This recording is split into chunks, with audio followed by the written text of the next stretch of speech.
Hello, Tesla everyone. Okay, today I have a new topic to share with you guys. So if you are more inclined to Mandarin speaking again, you can fast forward the video to about 16 minutes, and that's where I'll be speaking in Mandarin, okay? 大家好，今天呢，我有一个新的话题呢和大家分享。如果你是比较擅长听中文的话呢，你就可以把这个视频呢往后刷到差不多16分钟左右，那里呢我就会用中文和大家讲解，好吧？谢谢。Okay, so basically today the topic that I want to share with everyone here is called "What level are you at?" Yeah, so basically for the past week I have received a couple of texts after my first video, and there are people actually asking me, what level are you at, which stage of the practice are you at? And I found myself at a position whereby I cannot really answer to that, because I don't know how to measure that. Hence, therefore, I don't know how to reply to that, because in my opinion, when it comes to the Buddha Dharma practice, it is a cultivation of the heart and the mindset. Yeah? So, if it's something that is of a cultivation, then how are you supposed to measure that as in, like, where you're at and how far you are? Right, so eventually I didn't actually reply them because I find myself not having any concrete answer for that. However, some thoughts arises, and that I just thought I would like to share with all of you. So yes, basically when it comes to the Dharma practice, of course we started off at this very coarse level, where things from the external, we study about the external factor, whether if things truly exist or if it's lacking of inherent existence and it's of emptiness and that it doesn't exist. So then, so if we were to start from a very coarse level, we talk about these aggregates, the self, the form, the emotion, etc. And that we eventually will, through the studies, through the text, and through personal practice and meditation, then one will actually slowly understand that it is actually lacking of inherent existence. Therefore, these emotions and all these thoughts do not truly exist because of its lack of inherent existence. Therefore, it does not truly exist, right? And then after which, then you move deeper. Okay, now if these do not truly exist, then what is the cause of that? Because if it does not exist, then why am I feeling that? Right? Then when you probe further, you will start to notice, oh, okay, it's the mind. Right? It's all about the mindset. It derives from our perception, and our perception that actually derive from our experience, the society, our upbringing, etc. All these different factors, then it mold up a certain image, and that then it set up this perception. Therefore, when there is an external factor coming in, our reaction to that, which is our emotions, then is derived from this thought process, and then it becomes like a reflex, a reaction. Somebody's talking bad about me, I'm angry, etc. So happiness included, when we talk about emotions. So then after which you say, oh, okay, now I can accept the teachings, I can accept the findings and the answer that these emotions does not truly exist, because it is independent, because it is depending on the mind, because it is it depends on the mind, and therefore it gives this relative existence to these emotions, right? Then, now that we have come to the mind, and then we will start to think, this mind, then does this mind truly exist? Or does it not exist? Does it has inherent existence or does it not? Is it Emptiness? Or what is it? What is this mind?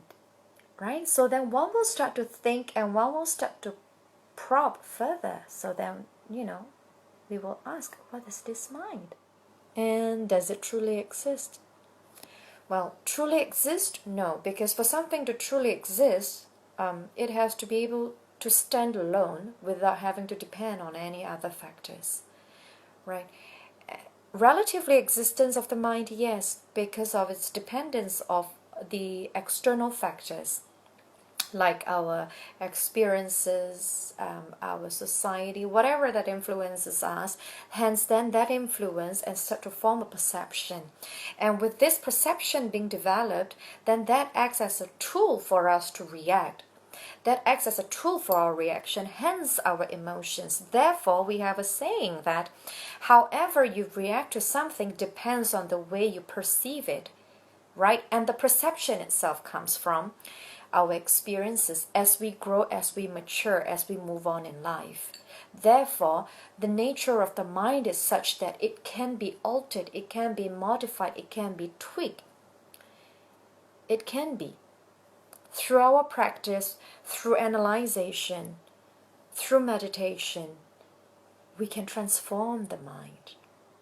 We are able to transform the mind. Yeah? So then,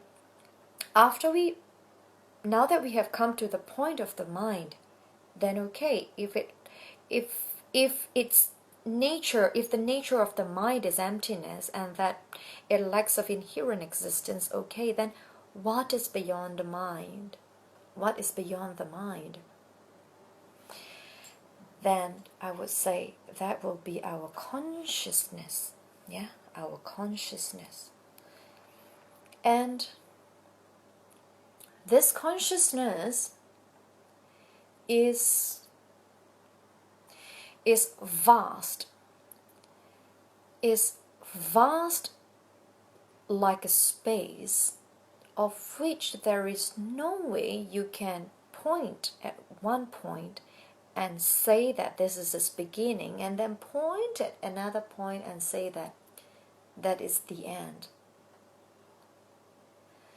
The space itself is something whereby you cannot grasp. Irregardless to how hard you try, there's no way you can grasp anything in space. But can you say it doesn't exist? No. Because it exists the way it is without needing an external factor. It is that vast whereby you can't point. Where does it start? Where does it end? It's a state of omniscience. Yeah? And then when you are there, when you tap into that consciousness, the state of subtlety and emptiness and just simply suchness, yeah, not emptiness, correction, the state of this suchness, then are you able to stay on there? Unless you are able to stay in this meditative state, then you will constantly be absorbed in this state of omniscience. However, that is not the case for us, because we will need to, at a certain point, still come back to this mundane world and continue our life, isn't it? The life still needs to continue. Our duty still needs to be continued. So then what happens from here? Once you have tapped into this consciousness, this space-like consciousness and the state of omniscience, then it is like taking rebirth. Taking rebirth within this birth, within this lifetime. Taking rebirth within this lifetime. Right? So when you take rebirth within this lifetime, within this frame, within this form, this does not change. But having taken rebirth within this form, the internal itself, is what that changes. The internal self is what that is being transformed. So then after which, then one move on with life, no longer being a participant in this mundane world. One will not be led by the external factor and be affected by the external factor and react, and then, hence the reaction based on the external factor. One will completely function from internally. One will continue with this life as an observer. Instead of being a participant in this mundane world, one will then continue life as an observer, because one has seen the truth, understand the truth, and has penetrated through that. Penetrated, the understandings of that. And that will bring us forth to the question, so is that the end of the practice? Is that the end? Is it finished? No. Because if one has to continue this life and this living, then that calls for the, for, how would I say that? This task, because it is an undeniable fact that all sentient beings are suffering, right? And so after having awoken and after having seen the truth, then that would also in turn give rise to the bodhicitta. Then it is in one's mission to help relieve the suffering of all sentient beings. So then, does the practice end there when we talk about, this state of tapping into the state of consciousness? Does it actually end there? If we talk about practice in that sense, in terms of looking and finding and penetrating through the truth, perhaps, yes. However, with the continuation of life, then the practice is no longer a self-discovery, but a practice of discovering means and ways of helping to relieve the suffering of sentient beings.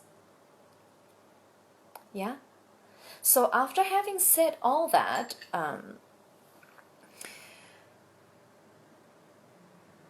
we started off, from the teaching at a very coarse level, when we always talk about compassion, and after which how this compassion actually transformed the mind, transformed the thinking, then giving rise to other factors.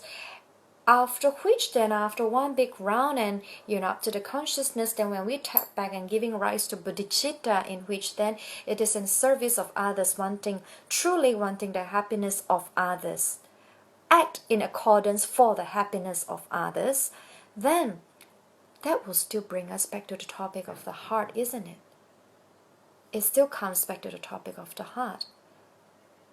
Irregardless to what stage and what level that you are practicing, we can never just simply, we have never really been detached from the heart, then an honest heart.